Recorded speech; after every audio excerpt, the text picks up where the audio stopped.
se encolhem e dizem: "Não diga isso a eles, Robert." Sim, não diga a eles o que você sabe. Que sejam pobres.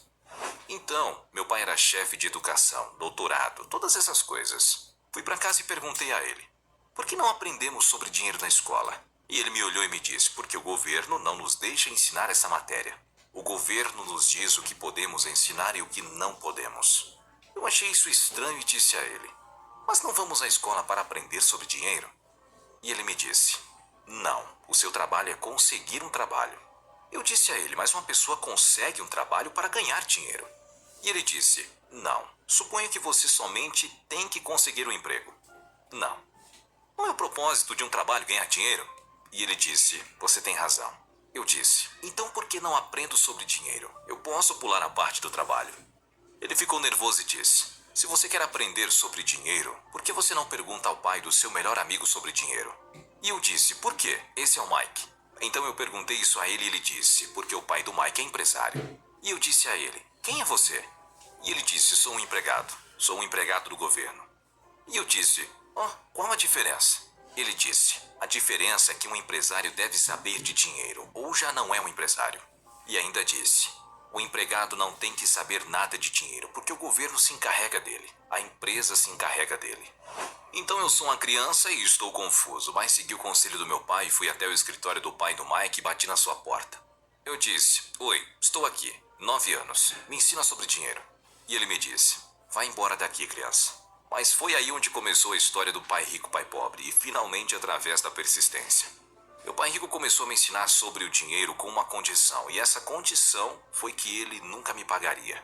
Ele disse: "No momento em que eu pago, você pensa como um empregado." Ele disse: "Esse é o trabalho, os empresários trabalham de graça."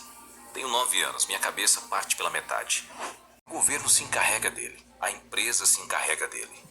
Então eu sou uma criança e estou confuso, mas segui o conselho do meu pai e fui até o escritório do pai do Mike e bati na sua porta. Eu disse: "Oi, estou aqui, 9 anos, me ensina sobre dinheiro." E ele me disse: "Vai embora daqui, criança." Mas foi aí onde começou a história do pai rico, pai pobre, e finalmente através da persistência. Meu pai rico começou a me ensinar sobre o dinheiro com uma condição, e essa condição foi que ele nunca me pagaria. Ele disse: "No momento em que eu pago, você pensa como um empregado." Ele disse: "Esse é o trabalho, os empresários trabalham de graça." Tenho 9 anos, minha cabeça parte pela metade. Ele disse: "Nunca queira um cheque de pagamento. Você entende isso, criança?" Eu disse: "Está bem, eu entendo isso."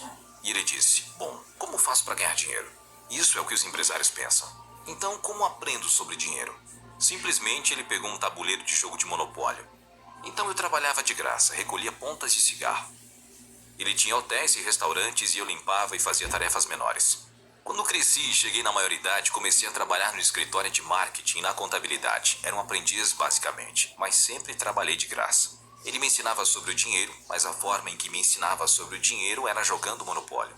Finalmente um dia me cansei e disse: "Bom, quando você vai me ensinar sobre o dinheiro?" E ele disse: "Você acredita que estamos fazendo o quê?" "Estamos jogando Monopólio." Ele disse: "Não, não e não." "O que você acha que estamos fazendo?" "Estamos jogando Monopólio." E ele disse: "O que você acha que estamos fazendo?" "Não sei." "Estou ensinando a você sobre dinheiro." "Então é quanto você sabe que tem uma casa verde?" Ele disse: "Há muitas fórmulas para o grande êxito e o dinheiro há milhões delas, mas uma das melhores se encontra no jogo de Monopólio e até hoje continua assim. 4 casas verdes, um hotel vermelho." Eu disse: "O quê?" Ele disse: "Uma das melhores formas de adquirir grandes riquezas é jogar Monopólio na vida real. 4 casas verdes, um hotel vermelho." "Bom, isso é tudo?" E ele me disse: "Isso é tudo." E disse: "O que você acha que eu estou fazendo?" Eu disse: "Não sei." Então ele me tirou do lugar e me mostrou a sua estufa. Em 10 anos, mais tarde, quando eu tinha 19 anos, agora eu estava na escola, em Nova York. Eu regressei ao Havaí. E o papai rico comprou um pedaço de terra maior no meio da praia de Waikiki. E quando você vai à praia de Waikiki hoje, você vai ver o hotel Yacht Regents. Esse era o seu hotel. Igual o jogo de Monopólio. Como o jogo de Monopólio. Adquiriram ativos e converteram em ativos maiores. Ele somente se manteve, chamou a propriedade de conjunto porque essa propriedade não era tão grande neste momento. Então teve de comprar todos os pequenos porque Waikiki é esse tipo de cidade pequena. Logo ele compraria o dono da loja e compraria de outra loja. E levou um certo tempo, mas finalmente renuiu essa grande parte da propriedade. E logo ele e o iate colocaram esse hotel gigante. Sim. E acaba de ser vendido por 800 milhões de dólares.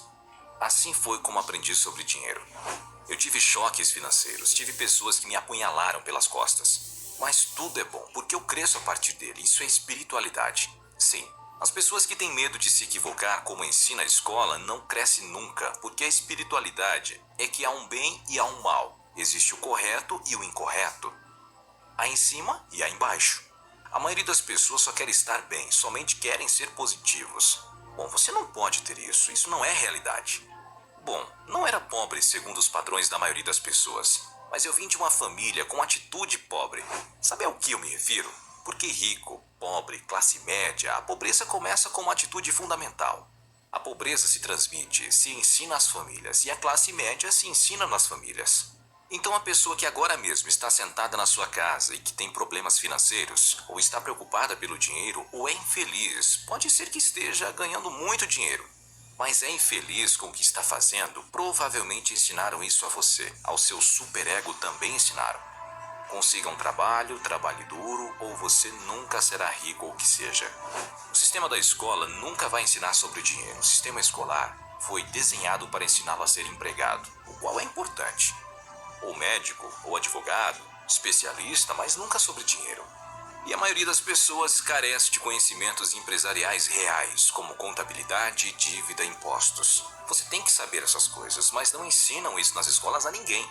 Então, quando as pessoas me perguntam como seu pai rico aprendeu isso e não o seu pai pobre tendo doutorado, e as respostas são muito simples. O pai do meu pai rico morreu quando ele tinha 13 anos. Então, o papai rico tinha esse negócio familiar aos 13 anos para dirigir. Teve que deixar a escola, o que foi sua bênção. Às vezes uma bênção não parece uma bênção, mas acabou sendo uma bênção e logo seus professores se converteram em seu contador, seu advogado, seu banqueiro e seus agentes imobiliários. Então o que eu digo e chamo de professores de verdade não são os falsos professores da escola. A maioria dos professores da escola estão fora da ética, ensinam matérias que eles mesmos não praticam. Eu perguntei a um professor, estou no meu 3º ano de cálculo, se chamava Resistência dos Materiais e disse: alguma vez vou usar essa matéria? Me disse, não. Eu disse, por que você ensina isso? Porque me pagam. Eu disse, alguma vez você usa isso? O professor me disse, não. Uma das coisas que eu sugiro às pessoas é que busquem um professor de verdade, e não de mentira. E um falso professor é alguém que não faz o que ensina. Um professor de verdade faz o que ensina todos os dias. Então os meus contadores, os meus advogados, estão neles todos os dias. Assim como eu aprendo, porque todos os dias estou resolvendo problemas do meu negócio, então eu tenho contadores, advogados e banqueiros, todas essas pessoas em marcação rápida, porque eu estou resolvendo problemas com a minha equipe.